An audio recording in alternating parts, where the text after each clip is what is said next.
જૂનાગઢમાં વધુ એક ગાદીના મહંત હવે ચર્ચામાં આવ્યા છે. ભવનાથ બાદ સત્તાધારની આપા ગીગાની જગ્યાના મહંત વિવાદમાં આવ્યા. સત્તાધારના મહંત વિજયબાપુ સામે ગંભીર આરોપ લાગ્યો છે.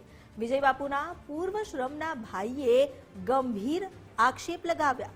મહંત વિજયબાપુ અય્યાશી જીવન જીવે છે. નીતિન ચાવડાએ આ આરોપ લગાવ્યો છે અને એ પણ ઉમેર્યું કે મહંત સેવકોને મારે છે ઢોર માર. એક મહિલાનો સત્તાધાર જગ્યા પર પ્રભાવ છે તેવો દાવો તેમણે કર્યો છે. વિજયબાપુ સામેના આક્ષેપથી અનુયાયીઓમાં ખળભળાટ મચી ગયો છે. સતનો આધાર ગણાતી જગ્યાના વહીવટમાં જ ગોલમાલ ચાલી રહ્યો છે.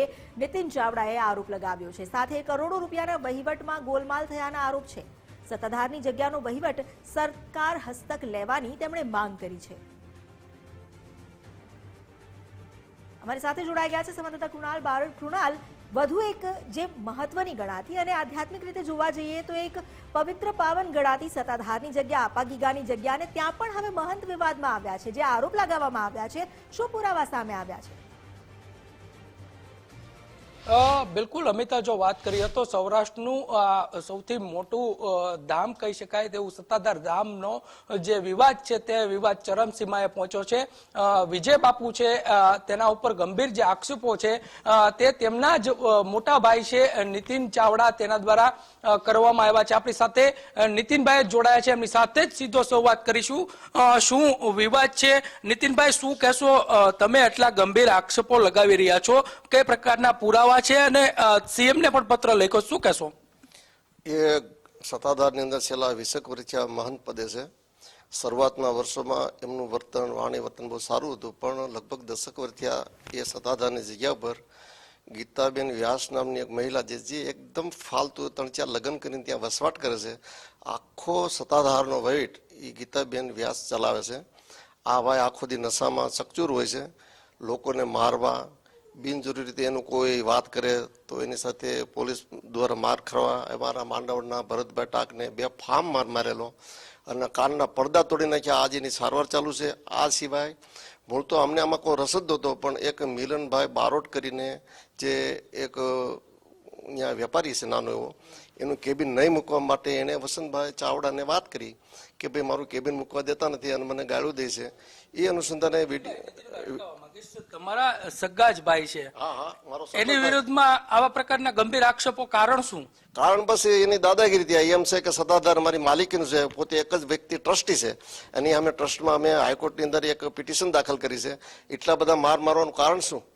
માત્ર ને માત્ર એક ગુંડાની ગીરોહ ઉભી કરી હોય, લોકોમાં ભય ફેલાવો. પોતે એમ કહે છે કે હું આઈપીએસ અધિકારી હતો, ડીવાયએસપી હતો, કે એમ કરી વિસાવદર જુનાગઢની પોલીસને પ્રભાવિત કરી અને ખૂબ લોકોને માર્યા છે. બીજા નંબરમાં અમારા કડિયા સમાજના ઘણા લોકોને એને કરોડો રૂપિયા હાથ ઉછીને આપેલા છે, વાપરવા આપેલા છે. એની પાછળનું કારણ અનેક પ્રકારની સ્ત્રીઓ સાથે એના વ્યભિચારો, બીજું કાંઈ છે નહીં.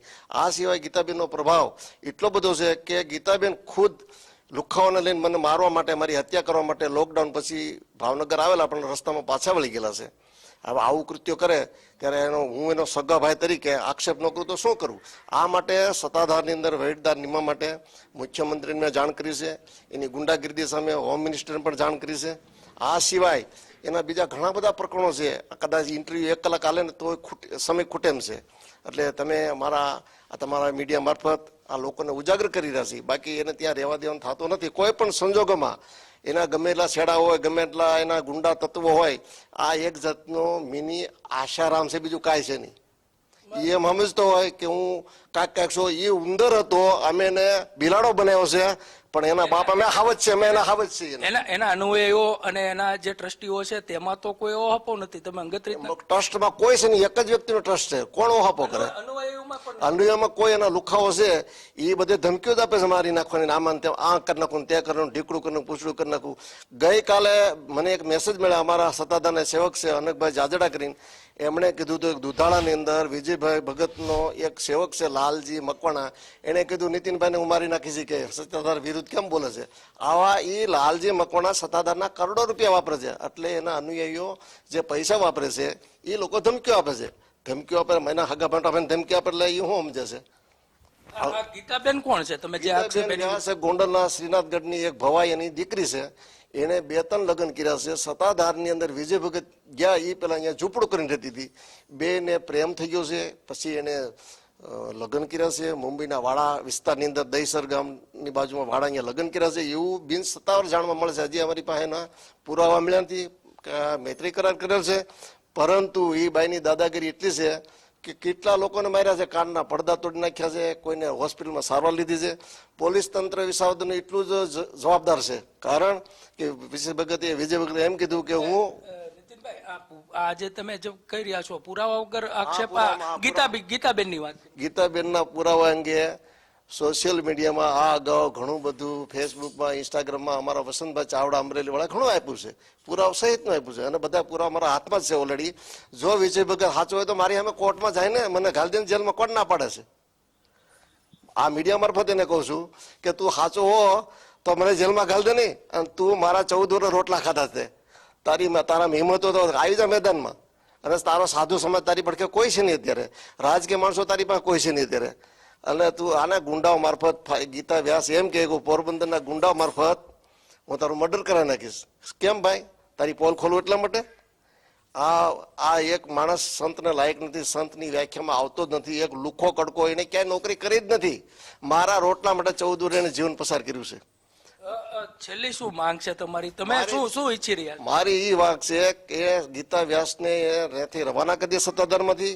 જો ગીતા વ્યાસને ન જાવ તો વિજય ભગત જગ્યા છોડી દે, અને જો વિજય ભગતને અને ગીતા વ્યાસને જગ્યા ન છોડી હોય તો એનો સમાધિનો ખાડો ખોદીને ત્યાર રાખે. આ મારી ચેલેન્જ છે જગતના પડ ઉપર. આ આપાગીગાની જગ્યા છે, જેમ તેમ નથી. અને એ એમ કે છે કે હું તો પેન્ટ બુશર્ટ પહેરલો, મને શું વાર લાગે, મારે કાંઈ ફેર નથી પડતો. જગ્યા બદનામ કરે છે, પોતાના અસ્તિત્વ ટકાઈ રાખવા માટે જગ્યાને બદનામ કરે છે. કરોડો રૂપિયાનો ઘાલમેલ થઈ રહી છે, વ્યભિચાર ખૂબ કરે છે, ફૂલ નશામાં રહે છે, આખો દિવસ ગાળું દે છે, અમારા પરિવારને ગાળું દે છે, અમારા ભાઈઓને ગાળું દે છે.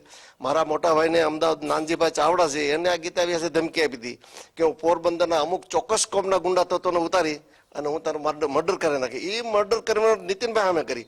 હું તો ઓલરેડી નિવૃત્ત અધિકારી હતો, ઓડિટર હતો, એની તાકાત મારી વાત છે મારું મર્ડર કરાવવું. એટલે હોમ મિનિસ્ટરને આપણે જાણ કરી છે, મુખ્યમંત્રીને જાણ કરી છે, આપણે જુનાગઢ આઈજી સાહેબ જાજડિયા સાહેબને પણ આ બાબતે પત્ર લખ્યો છે, તપાસો ચાલુ છે. હવે જોઈએ છે કેટલા દિવસ ત્યાં ટકે છે. બિલકુલ કહી શકાય કે અમિતા કે આ પ્રકારનો જે વિવાદ છે તે સત્તાધાર જે જગ્યા છે તે જગ્યામાં આવ્યો છે, જેમાં ત્યાંના મહંત વિજય બાપુ અને તેમની સાથે રહેનારા જે બેન છે તેની વિરુદ્ધમાં ગંભીર આક્ષેપો લગાવવામાં આવ્યા છે. ખુદ તેમના સગાભાઈએ આ પ્રકારના આક્ષેપ કર્યા છે અને ન્યાયતંત્ર પાસે ન્યાયની માંગ પણ કરી છે. જી અમિતા. જી કૃણાલ, આભાર આપનો. તો એક તરફ જે આરોપ લગાવવામાં આવ્યા છે, નીતિન ચાવડા જેમણે આરોપ લગાવ્યો છે ને છાતી ઠોકીને કીધું છે કે જો સાબિત કરે પોતાની જાતને ને મને જેલમાં નાખે, પરંતુ આ આપાગીગાની જગ્યા છે, આવી જગ્યા પર, આ પાવન જગ્યા પર આ પ્રકારના જે વલણ કરવામાં આવી રહ્યા છે એ વલણ યોગ્ય નથી. અમે આ જે આક્ષેપો કરવામાં આવ્યા છે તેનો જવાબ લેવા માટે વિજય બાપુને પણ ફોન કર્યો હતો, પરંતુ તેમણે ફોન રિસીવ નથી કર્યો. હવે જે આટલા ગંભીર આરોપ લગાવ્યા છે, સ્વાભાવિક છે કે લોકોને પણ તેને લઈને સવાલ ઉઠશે, કારણ કે આપાગીગાની જગ્યા સાથે કેટલાય લોકોની આસ્થા જોડાયેલી છે.